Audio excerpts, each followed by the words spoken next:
और स्ट्रगल्स की अगर बात करें आप दोनों के लाइफ में, तो आपने कैसे कैसे चैलेंजेस या स्ट्रगल्स देखे, वो ड्यूरिंग द सीए जर्नी या आफ्टर क्लियरिंग सीए, एंड उसको कैसे टैकल किया? अगर मैं बोलूँ, हमारे टाइम में रिसोर्सेज बहुत कम थे।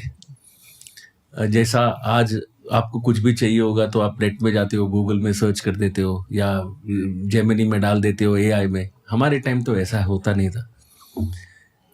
We did not have internet, और इतना ही कम थे रिसोर्सेस कि जहाँ पे ज्ञान बढ़ता था हम लोग पहुंच जाते थे ज्ञान लेने को।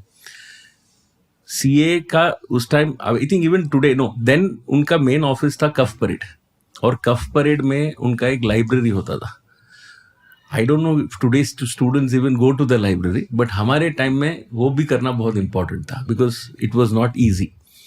दूसरा, जो लेवल ऑफ कंफर्ट आज हम हमारे बच्चों को देते, उस टाइम में वो लेवल ऑफ कंफर्ट हमको नहीं होता था। So we had to work very hard to build everything up.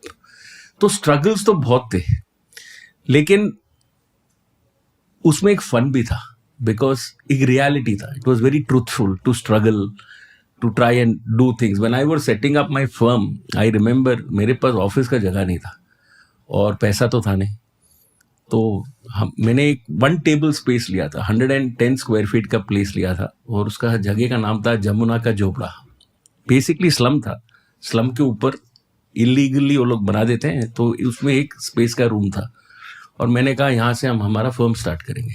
तो मेरे एक्चुअल लेटर हेड में था PSK and associates, Prasad Shivaram Krishnan and associates, address Jamuna का झोपड़ा, और ऐसे एड्रेस से मेरा लेटर हेड बनता था। और you will not believe, God has been so kind, and thank God for everything. When I was 25 years old, I was sitting as an internal auditor on the board of Balaji Telefilms. I was on the internal auditor for Cipla as a pharmaceutical company. और हर जगह जो अपना letter head था वही था, till we shifted our office, till we grew with our clients. ऐसा नहीं था उस टाइम में कि हम पहले ऑफिस बनाते थे और फिर क्लाइंट लेते थे। उस टाइम हमारा माइंड में था कि पहला क्लाइंट आना चाहिए, और क्लाइंट आएगा तो फिर ऑफिस बन जाएगा। सो हमेशा वो माइंडसेट से आता। तो स्ट्रगल्स बहुत थे। आई एम श्योर आज भी बहुत स्ट्रगल्स है। आज स्ट्रगल्स के डायमेंशन चेंज हो चुके हैं। It is difference. आज डिस्ट्रैक्शन ज्यादा स्ट्रगल है। इतना इंफॉर्मेशन है कि कौन सा इंफॉर्मेशन लेना है वो नहीं समझ में आता है। उस टाइम में इंफॉर्मेशन नहीं था और कहाँ से इंफॉर्मेशन लेना है वो हमारा स्ट्रगल था। So struggles are always been there. आज भी I am sure there are plenty of struggles, but our CA students are doing amazingly well. CA is not a course, it's a way of life मेरे हिसाब से। या and इसमें वीवी sir, मेरे को आपका भी याद है, अपन जब पिछले टाइम बात कर रहे थे, आपने बताया था आप कैसे एयरटेल के स्टोर में सोते थे जब आप मुंबई आए थे, एंड देन उसके बाद से आपका जर्नी शुरू हुआ था, राइट? यस। तो लाइक जैसे मुंबई आए तो मुंबई घर से पापा ने मुंबई भेज दिया। मुंबई भी अपन, एक दोस्त था मेरा, वो यहाँ आर्टिकल कर रहा था सिंगरेड ऑयल में, तो उसके थ्रू हम आ गए और यहाँ पे बोला आर्टिकलशिप के लिए कहीं ना कहीं, तो उसने एक छोटी सी फर्म में रेफरेंस दे दिया, वहाँ आर्टिकलशिप लग गई। बट रहने के लिए इशू थे, तो मेरा एक पुराना गांव का फ्रेंड था, तो वो मलाड में जो रानी सती रोड है वहीं पे एक एयरटेल का गैलरी था, उसमें वो जॉब करता था। तो मैंने उसको बोला कि यार तू रहता कहाँ है? तो बोलता है मैं यहीं एयरटेल गैलरी में जॉब करता हूँ, मैं रात को यहीं पे सो जाता हूँ। तो मुझे लिटरली आज भी वो दिन याद है। मैंने रेलवे स्टेशन से एक चटाई खरीदी 25 रुपये में जो मिलती थी वो, और वो वहीं पे मैं उसके साथ एयरटेल गैलरी में सो गया। मैं 6-7 महीने तक वहाँ पे रहा। उसके बाद I move to the Vasai hostel जो इंस्टीट्यूट का है, और उस हॉस्टल में लाइक रहा। और हॉस्टल का स्ट्रगल, लाइक तुम तो आरबीजी में रहो, बहुत ज़्यादा प्रिविलेज स्टूडेंट है जो आरबीजी में रहते हैं, बट जो वसई हॉस्टल में रहते हैं उनकी लाइफ थोड़ी अलग रहती है। और मुझे बहुत अच्छा लगा कि अभी वसई हॉस्टल का रिनोवेशन हो रहा था और मैंने भी उसमें कुछ कंट्रीब्यूट किया, तो मुझे सच्ची बहुत अच्छा लगा। एक तो आप उस हॉस्टल से रहे, आपका कनेक्शन रहा और आपने उसके लिए कंट्रीब्यूट किया।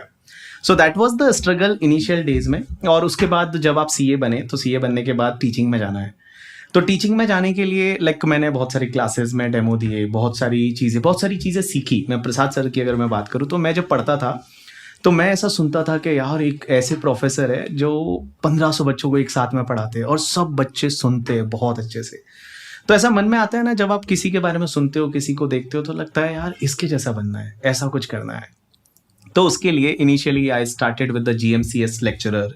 उसके बाद जहाँ पे जो मिलता था मैं पढ़ा लेता था। मेरे को पहले ऐसा था कि मेरे को खुद को सर्वाइव करना है, तो मुझे किसी क्लास में कॉस्टिंग पढ़ाने को मिला, मैंने कॉस्टिंग पढ़ा लिया, टैक्स पढ़ाने को मिला, मैंने टैक्स पढ़ा लिया, एंड स्लोली स्लोली चीज़ें हैं वो बनती जाती है।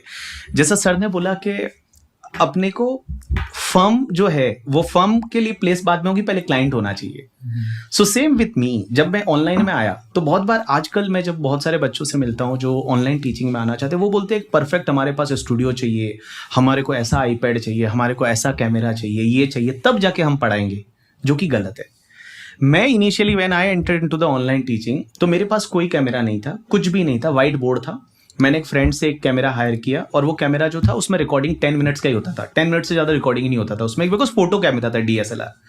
तो मैं क्या करता था कि मैं मेरे पास में एक टाइमर रखता था, मैं 9 मिनट तक पढ़ाता था बोर्ड पे, फिर मैं जाके वो कैमरा बंद करता था, फिर मैं वापस आता था, 9 मिनट वापस पढ़ाता था, कैमरा ऑन बंद, ऐसे में करता था। और ऐसा करके and I have recorded one batch of the 150 hour. लेकिन वो सब क्लिप जो थी वो 10-10 मिनट की थी। अब मुझे उसको ट्रिम करके जोड़ना है। देन मैंने जो सोनी का वेगस प्रो है, एडोब प्रीमियर है, ये सॉफ्टवेयर मैंने सीखे कि ये कैसे होता है और कैसे इसको एडिट करते हैं, and I put my first batch, ऐसे मैंने पुट किया।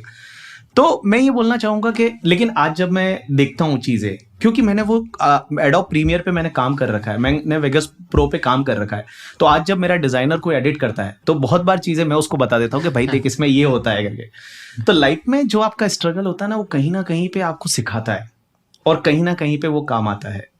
तो जो भी था वो वर्थ था, बस यही बोलना आपसे चाहूंगा। आपके आंसर से मुझे तो यही स्टेटमेंट याद आता है, once a person's learning attitude ends their old age starts to begin. True, जब तक मतलब तुम्हारे पास लर्निंग एटीट्यूड है तब तक तुम हमेशा जवान ही हो। एग्जैक्टली। तो the way you learn about all these application softwares, तो इससे मतलब दैट इज वेरी इंपॉर्टेंट। मैंने वेबसाइट खुद की खुद बनाई थी, जो पहली बार जब ऑनलाइन आए तो अब वेबसाइट बनानी है bhavarpurana.com। अब वो कैसे बनानी, तो मेरे पास मैं अफोर्ड ही नहीं कर सकता था किसी को, तो मैंने खुद ने GoDaddy पे गया, वहाँ पे जो वर्डप्रेस होता है उसका मैंने सब्सक्राइब किया, मैंने उसका बैनर बनवाया, मैंने खुद ने डाली, एंड जिस दिन पहला सेल का ऑर्डर आया, दैट डे वाज अमेजिंग। बहुत अच्छा लगता है जब आप पहली बार आप पढ़ा रहे हो और आपका कोई लेक्चर ऑनलाइन बिक रहा है करके, ठीक है। सो वो दिन आज भी याद है। बहुत बार जब मेरी वाइफ है वो बुक पैकिंग करती थी घर पे, और जब कुरियर वाले आते थे तो अब हमको लगता था बहुत अच्छा लगता है, 10 ऑर्डर आया इस बुक के, तो we used to dispatch the book and all. So initial days होते हैं ना, वो बहुत ही अच्छे होते हैं। एंड मैं तो हमेशा यही बोलता हूँ कि जैसा MS धोनी से सीखा है, फोकस टू द प्रोसेस करके, आपकी प्रोसेस बहुत अच्छी है, result will be your desire result करके। Many people always think about the result कि हमको ये चाहिए, बट वो उसके लिए प्रोसेस है ना, उस पर कोई ध्यान नहीं देता। So like some people say that के ये बंदा लकी है, ये ऐसा है, बट यार लक का कुछ ना कुछ रोल हो सकता है, ऐसा नहीं है कि नहीं हो सकता, बट आई थिंक 90% तो उसके एफर्ट और उसकी मेहनत और प्रोसेस ही है। Correct. Luck is directly proportional to the amount of hard work you put in. Exactly. If you learned something new from this video, do share it with your friends and subscribe to this channel so that we can bring you the best content possible. Also, if you want to watch this entire episode, click on the link in the description box and you can go to Kushal Lodha YouTube channel and watch the entire podcast episode. Thank you so much for watching this and have an amazing day.